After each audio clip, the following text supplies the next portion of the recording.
Moving on to Popocatépetl in Mexico, big fiery release around 2 or 3 o'clock in the morning yesterday, and it continued throughout the day as smaller ash and smoke releases.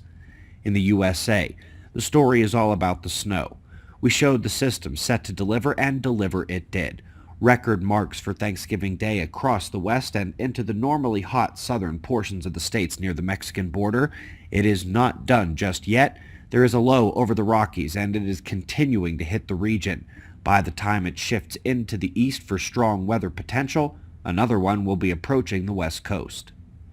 Folks, yesterday we showed a sun-diving comet, and today we'll take a look at one diving into our whole solar system, Borislav, the new interstellar intruder. Interesting article if you are needing an update on the object, but most critically, they know that the core nucleus of the comet is only about 2 kilometers across, but here is where space gets tricky. Here's how big its bright nucleus and comma are compared to the Earth. This is pretty standard actually. We have the tiny comets with their interior core nuclei really lighting up in the interior and having coma thousands to tens of thousands of times their size. Up next is an interesting forest study that suggests the tug-of-war balance between carbon uptake and heat stress can actually be won by the forests. They say that as it is, many forests will be able to not take the tremendous effect of climate change said to be coming due to their ability to better take up the carbon. They demonstrate that this number could actually be much higher in that category, especially if, now get this, the plants are able to somehow adapt to a changing environment. Up next, a paper has been released detailing a number of heat wave events from 2010 to 2015.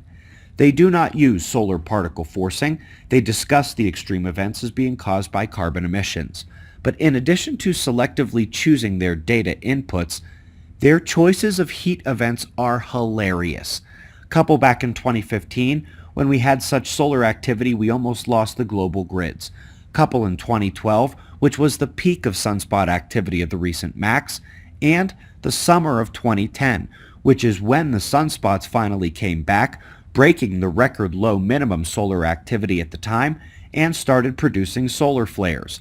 Literally, if you were to task me with going back through the last decade, picking out the heat events I figured were most likely to be caused by the solar activity of the time, for the purpose of cutting against the human causation story, I'd pick these. Seriously.